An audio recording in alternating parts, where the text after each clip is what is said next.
إن الحمد لله نحمده ونستعينه ونستغفره ونعوذ بالله من شرور أنفسنا ومن سيئات أعمالنا من يهده الله فلا مضل له ومن يضلله فلن تجد له وليا مرشدا أشهد أن لا إله إلا الله وحده لا شريك له وأشهد أن محمدا عبده ورسوله لا نبي ولا رسول بعده فقال الله تعالى في القرآن العظيم وهو أصدق القائلين يا أيها الذين آمنوا اتقوا الله حق تقاته ولا تموتن إلا وأنتم مسلمون صدق الله العظيم وبلغ على رسوله الكريم ونحن ذلك على الشاهدين والشاكرين أما بعد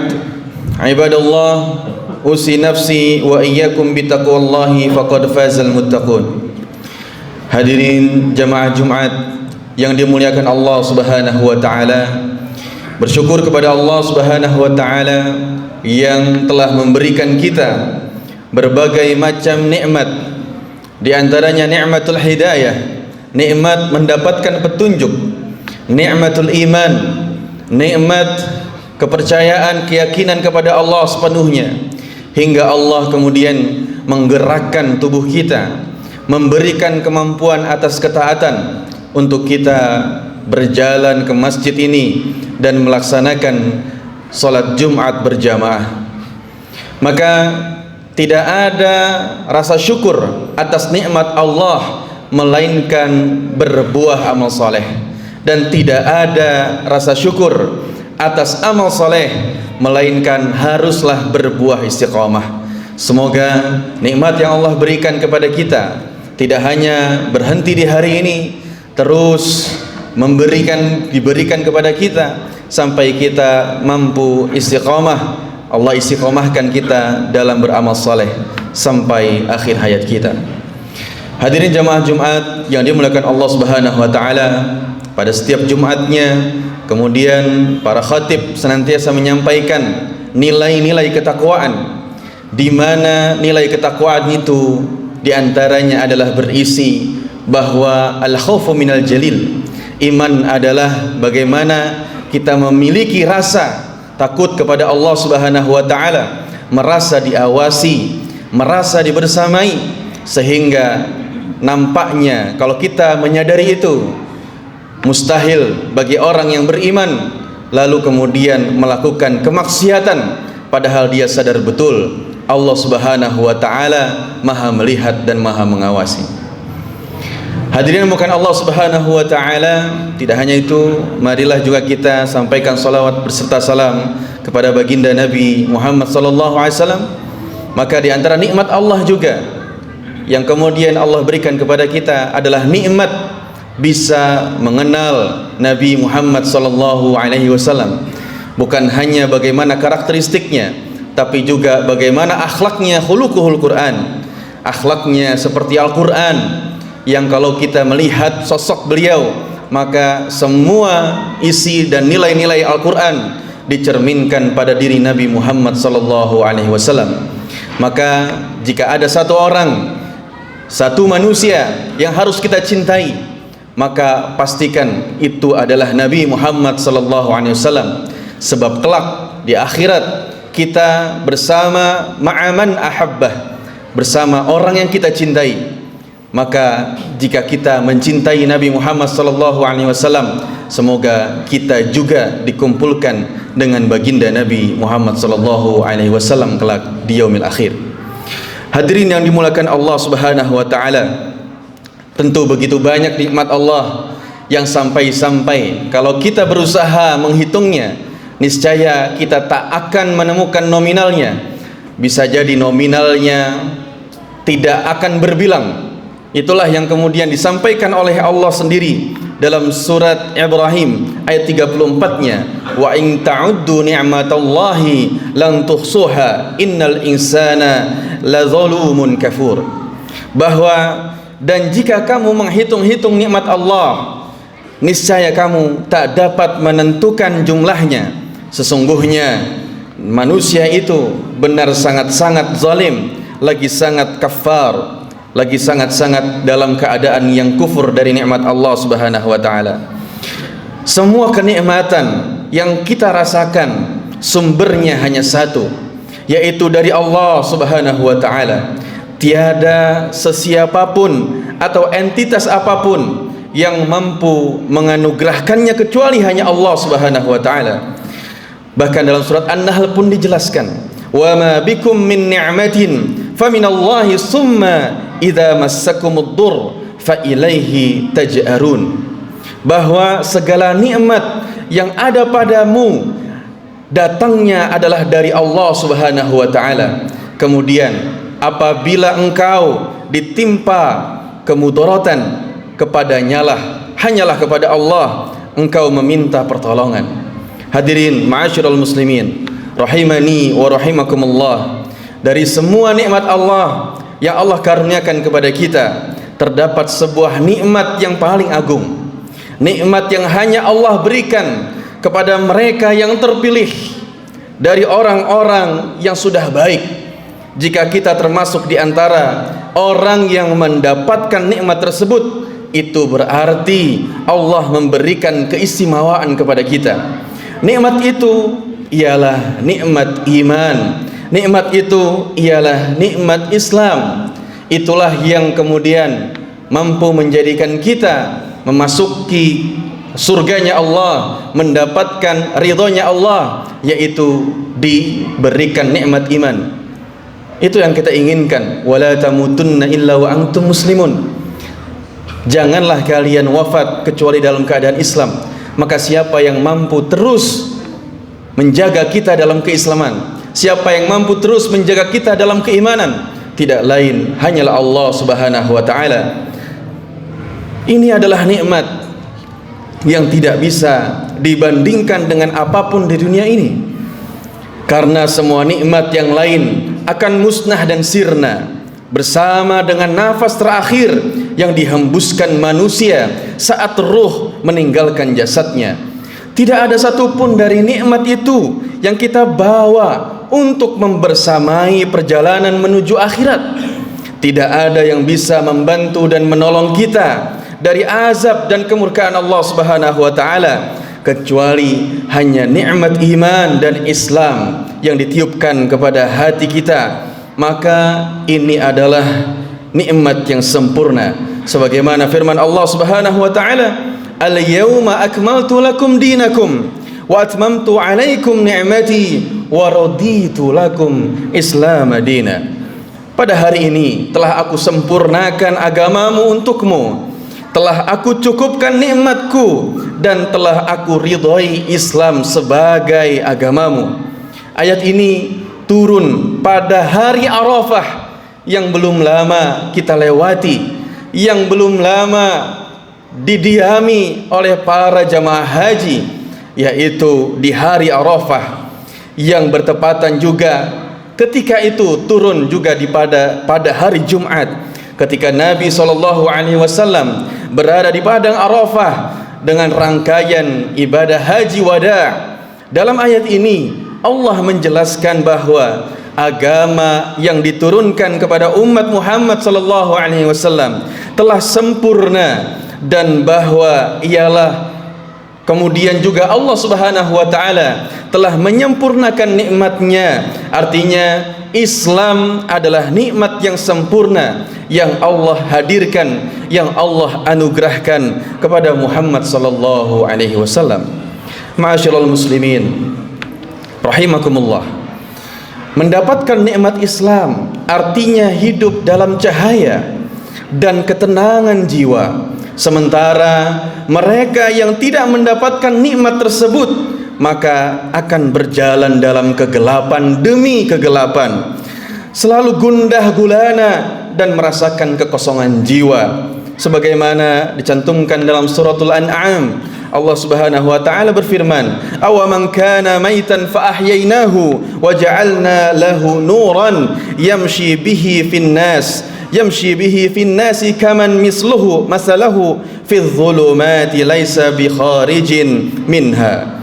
Apakah orang yang sudah mati, lalu kami hidupkan kembali, dan kemudian diberilah ia cahaya yang membuatnya dapat berjalan di tengah-tengah orang yang banyak, seperti orang yang berada dalam kegelapan sehingga dia tak dapat keluar dari sana. Hadirin dimuliakan Allah Subhanahu wa taala, dalam ayat tersebut Allah menjelaskan tentang perbedaan yang mencolok antara orang muslim dan orang yang kafir dalam bentuk pertanyaan.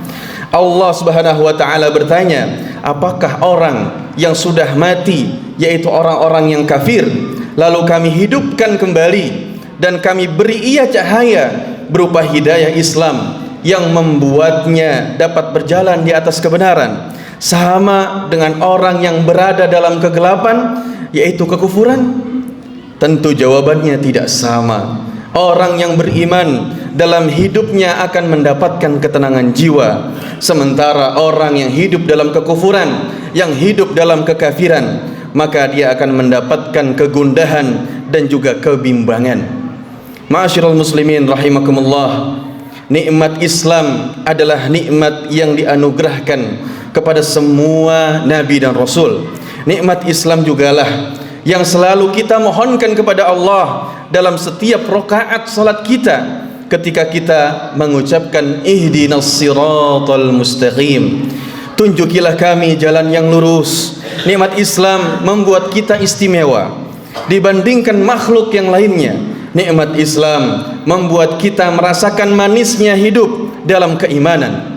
Oleh karenanya menjadi kewajiban kita untuk mensyukuri nikmat ini dengan menjaga agar tidak hilang dari tangan kita. Lalu bagaimanakah caranya agar kita bisa menjaga nikmat Islam senantiasa Allah berikan kepada kita?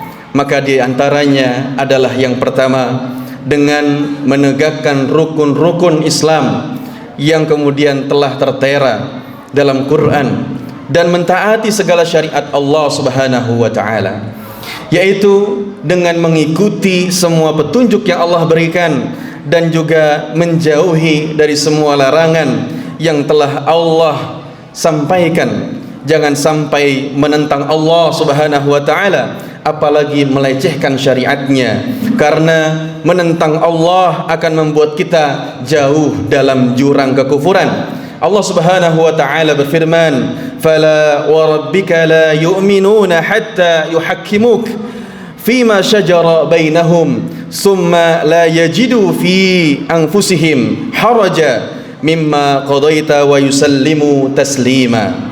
Maka demi Tuhanmu, mereka pada hakikatnya tidak beriman hingga mereka menjadikan kamu hakim terhadap perkara yang mereka perselisihkan, kemudian mereka tidak merasa dalam hati mereka sesuatu keberatan terhadap putusan yang kamu berikan, dan mereka menerima dengan sepenuhnya.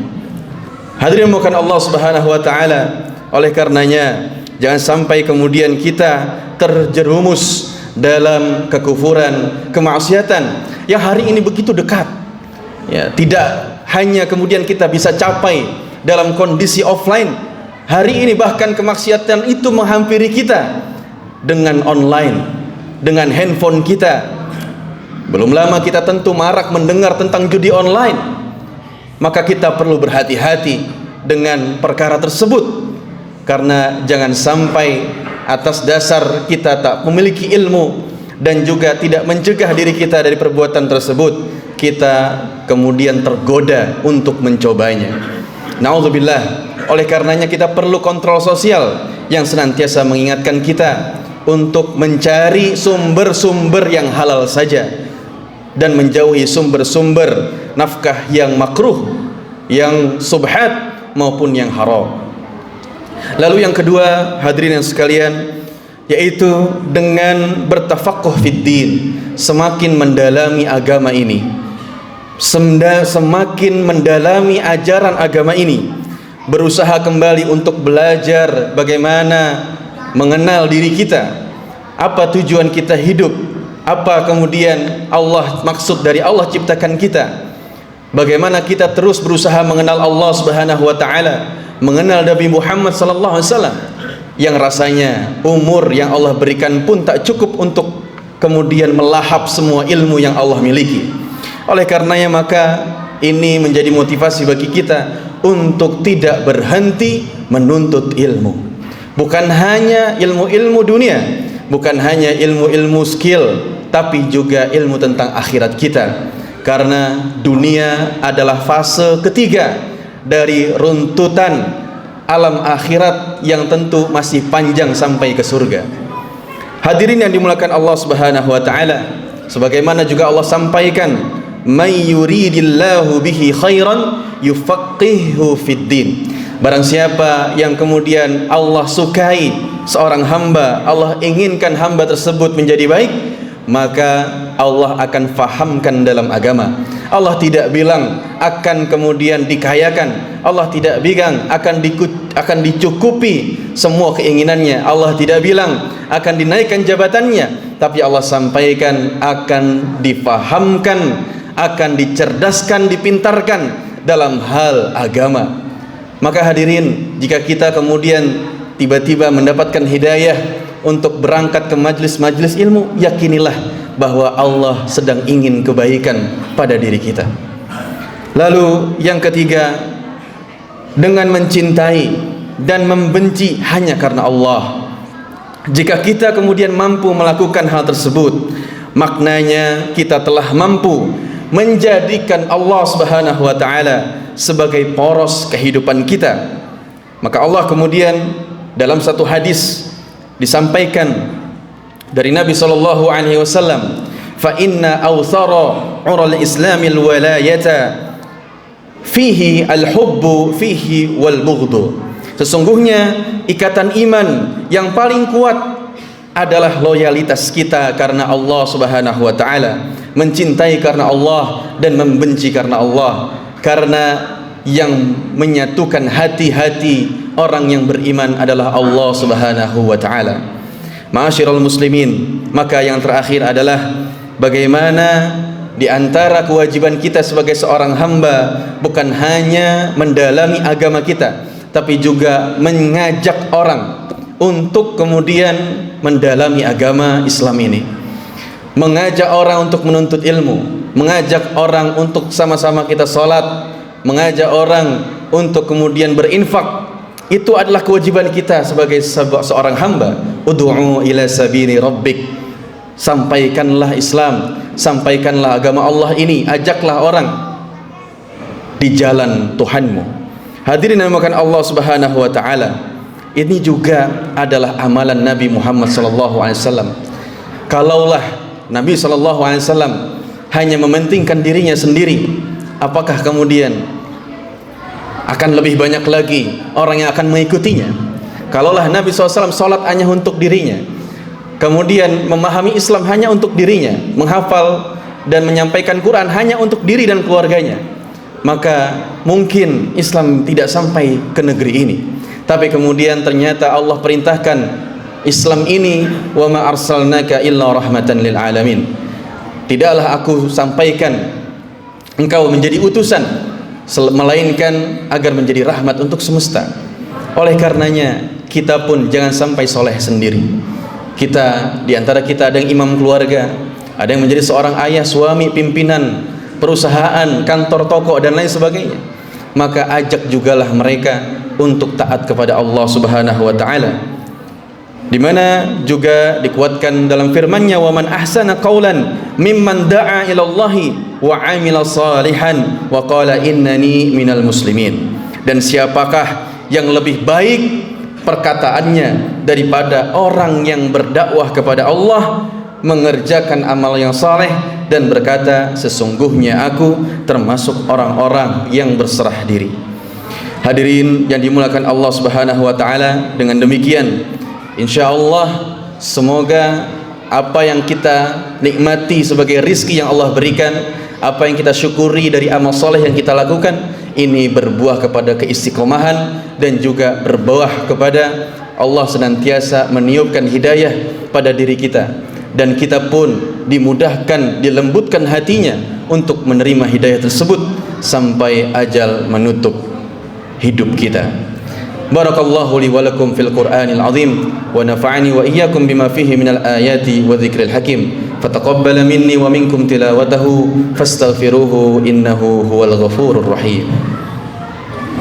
Allahumma salli ala sayyidina Muhammad wa ala ali sayyidina Muhammad.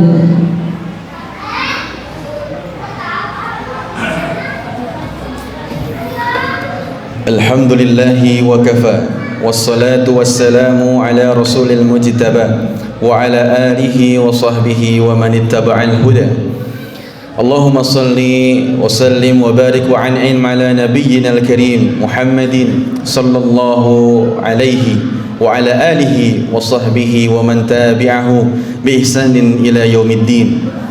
Qala Allah ta'ala fil Qur'anil azim wa huwa asdaqul qailin. Inna Allaha wa malaikatahu yusalluna 'alan nabi ya ayyuhalladzina amanu sallu 'alaihi wa sallimu taslima.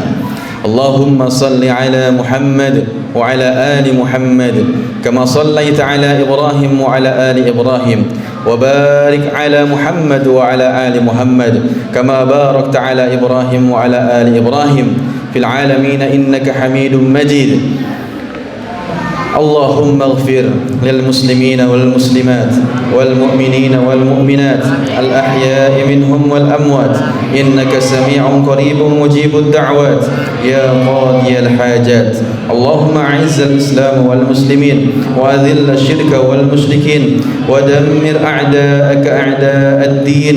اللهم انصر الإخواننا المسلمين المستضعفين والمجاهدين في فلسطين وفي غزة وفي كل مكان والزمان من بلادنا المسلمين. اللهم إنا نسألك رضاك والجنة ونعوذ بك من سخطك والنار. اللهم اختم لنا بحسن الخاتمة ولا تختم علينا بسوء الخاتمة. يا مقلب القلوب ثبت قلوبنا على دينك. ربنا آتنا في الدنيا حسنة وفي الآخرة حسنة وقنا عذاب النار. اللهم ربنا تقبل دعاء إنك أنت السميع العليم وتب علينا إنك أنت التواب الرحيم. وصلى اللهم على سيدنا محمد وعلى آله وصحبه وبارك وسلم والحمد لله رب العالمين. عباد الله إن الله يأمركم بالعدل والإحسان وإيتاء ذي القربى وينهى عن الفحشاء والمنكر والبغي يعظكم لعلكم تذكرون ولذكر الله أكبر. أقيموا الصلاة.